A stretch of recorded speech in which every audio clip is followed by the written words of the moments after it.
Hey, what is going on, everybody? How are you all doing today? I hope you all are having a wonderful and fantastic day today, and if not, hopefully you all will have a better tomorrow. So today I wanted us to have a discussion about what makes characters relatable, and when looking at the cast of RWBY, I really wanted to actually discuss what can make characters relatable, and how we can see ourselves in these characters sometimes as well. So sit back, relax, I hope you all enjoy, and let's go ahead and jump right on into this discussion. So when looking at characters in any series, including RWBY, there are several things that can get us hooked to characters, whether it be how cool they are, or their appearance, or even their logical standpoint. There are a lot of things that can really get us hooked into characters, but one of the biggest things that really hits people whenever they see a character is who they are, their personality, and what they've actually gone through. It's their stance on the world view that really can hit people to home when it comes to characters. And when a character is introduced, you don't know a whole lot about them, and sometimes that gets you really invested into the character. It makes you want to learn more about them. As a series will progress on, and the more they have that character, you may see tendencies with yourself relating to that character. You may see parts of yourself in that character, and this creates an attachment. And it makes you want to see more of that character because as you see them grow, it could make you feel even more attached to them than you already do. You see, when characters really have good development, and when you see more as the character grows, because we as people ourselves, we grow, we go through our experiences, and our experiences in life is what makes us stronger. It's what makes us become the people we are. And as we see these characters, especially the ones that we relate to, when we see them grow, and it makes you wonder about the situations they're going to go through. How would they respond? How would they react? Then you yourself jump into the question of, how would I react in this situation? How would I respond to this problem? And then as you see the characters go through it, it can help you relate even more to them than you already did previously, because you feel that this may be the way you would react. This may be the way you would respond. And as you learn more about the character, whether it be their hobbies, their personal interests, that can also help you dive more into becoming attached to said character. It can help you see yourself more in that character and relate even more to them than you previously did before. It helps you have a better understanding of the character. And you even start to look into the comparisons between yourself and that character, what you are different than, as well as you have in similarity with said character that you feel that you relate to.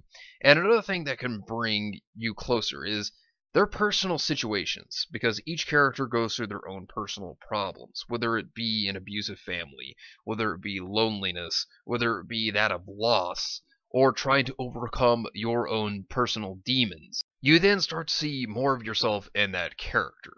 This allows you to see it through their eyes and then think, well, I went through a very similar thing. I understand what you're going through entirely, and an understanding of these issues and these situations and seeing what the characters go through, it could remind you of yourself at a time that you went through this very same thing, and it really helps you put yourself in the place of that character. It really puts you in their shoes, and you really start to understand them more. It really connects you more to said character. And I have to say that when it comes to these situations, it's good. It's good to be able to relate to a character, and you'll find yourself to relate to more than one character. You don't just have to relate to one specifically, because you can see yourself relating to more than one character. And you know when a series is making you relate to more than one character, then it's certainly doing a very good job at getting its characters out there, giving them depth, giving them personality, and giving them scenarios for them to overcome. That is a very good thing, because whenever you sit there and you watch a series, you don't want to see a series with characters that are bland, that have nothing that you can even relate to them to. Even if it's just one small little thing, it makes the character better in your eyes. Because even one little bit of something that a character has, even if it's not the entire personality, even if it's just one little trait that you can relate to, that is still a good thing. Now, if the characters have nothing to them, they have no depth, and they're just boring characters that are bland and one-dimensional, then these characters are not being done very well. And especially if you sit there and say this about multiple characters. If you were to sit here and say that there's a series you checked out and there's no relation at all to any characters, you don't feel a bond with a single character, it's not doing its job well then. Because a series should at least try to get its audience to feel like they are related to a character or another.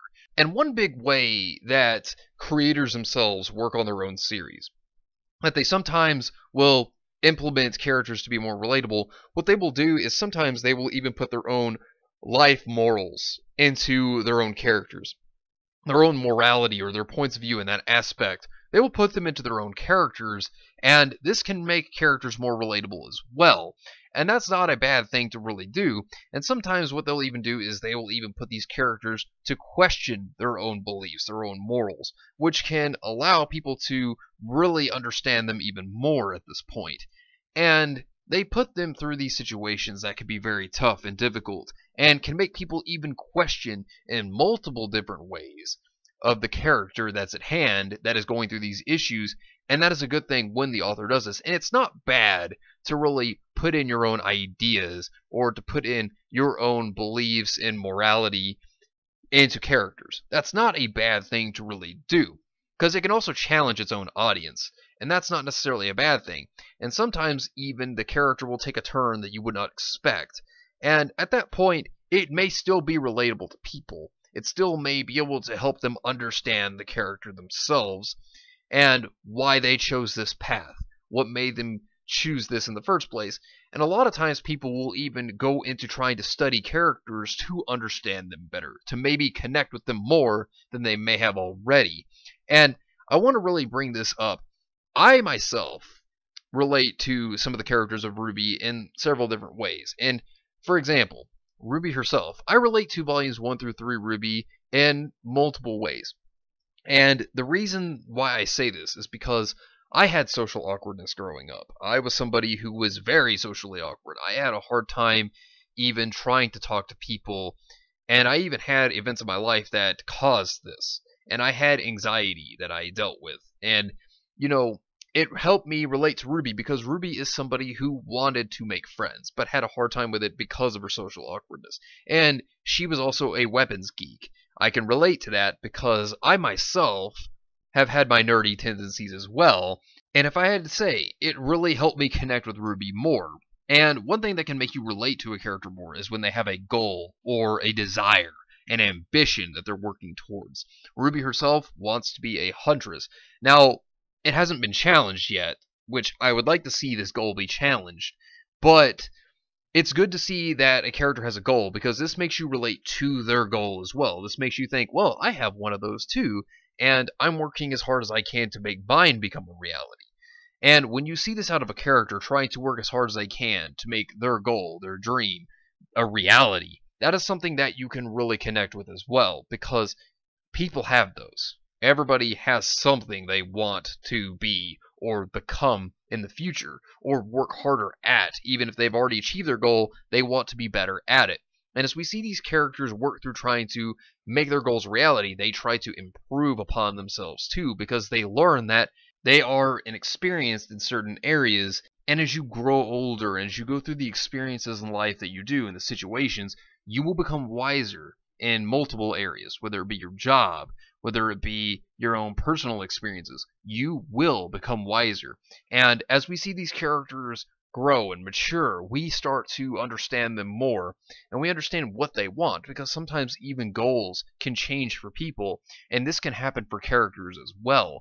And like I said, when it comes to challenging one's goals, that is a very important thing, I think, to a character as well, and that can help you connect to them more, because sometimes in life, we as people go through those challenges too, and that helps us really relate to these characters that we're watching, that we really enjoy, that we ourselves are connected to.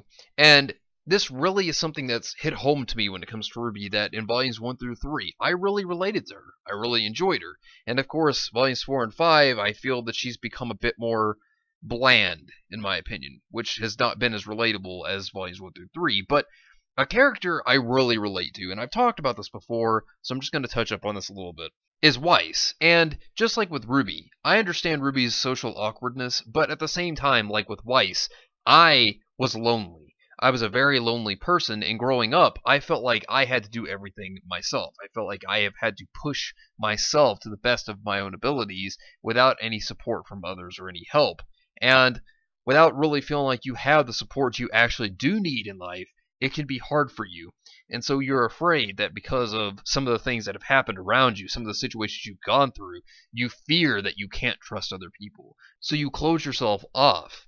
And with Weiss, I relate to that. I understand why she was cold towards others because of her issues with trusting others because of what she's gone through growing up with her family. That makes a lot of sense. And it can also affect you not just with trust issues, but it can also affect you in life to where you feel that you're never going to find anybody, that you're never going to make any friends, or that you feel like there's not going to be someone that you ever can have as support because you fear that those people may betray you. And it makes complete and total sense. And sometimes you want the freedom of life to make your own decisions, rather than have somebody else make those for you. And you feel like you're a caged bird in those situations, and you just want to be free. And another character I can sit here and relate to is actually Blake. And the reason why I say this is because Blake herself knew she was a flawed person. She knew that she had issues that she was dealing with, and the fear of taking on a challenge. Blake herself was afraid of taking on her fears, and running away from them she felt was the best thing to do. And I've done that myself.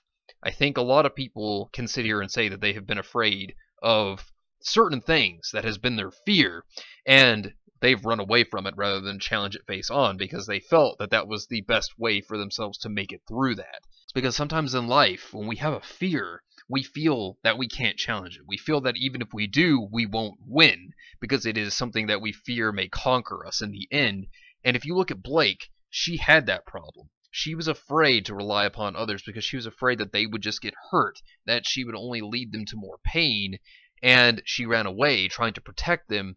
But in reality, it just hurt her friends and her loved ones more whenever that actually happened. But in the end, she came to the realization that she could face her fears, and that if she overcomes them, then they will never conquer her. That with her friends' help, with Sun, for example, and her parents, she definitely learned to overcome these fears and to learn to never run away again. And it's something that I really relate to, and there are other characters that I myself can relate to with RWBY, but these are just some prime examples I really wanted to give to you so that you could maybe understand why some people could relate to characters. And it's good when you find yourself in that position to be able to relate to these characters. And it really does make you look at yourself as well, and it makes you see yourself as that character. It makes you really feel like you can see through their eyes and understand what they're going through. And people don't just relate to protagonist characters, not just of RWBY, but any series in general. They can also relate to antagonist characters. You could see yourself relating to anybody in general, and that happens. It doesn't mean that you're a bad person because you can relate to an antagonist. It just shows that you saw yourself in that character. And when you see yourself in a character, that is a good thing. That means that the character is being done right. That means that their story is being done in a good way, in a good example. And for the most part, when I look at RWBY characters, I enjoy a lot of them actually. And there are several of them I relate to, and I really enjoy to just watch. And I see myself thinking, yes, I could see myself responding in the way that some of these characters do. But now here's an important question I have for all of you. Which characters do you see yourself relating to in RWBY? Let me know what you think down below. But anyways, I'll be back again on Tuesday. Let me know what you think down below about this. But anyways, thank you all for watching. I hope you all enjoyed. And if you did enjoy, hit the video with a like, subscribe if you want to see more content like this, and share this with your friends if you found this informative or useful. Well, anyways, I hope you all have yourselves a wonderful and fantastic day today. And remember, if today was not a good day, tomorrow could always be better. Take care of yourselves and everyone around you, and have yourselves a good one out there, everybody.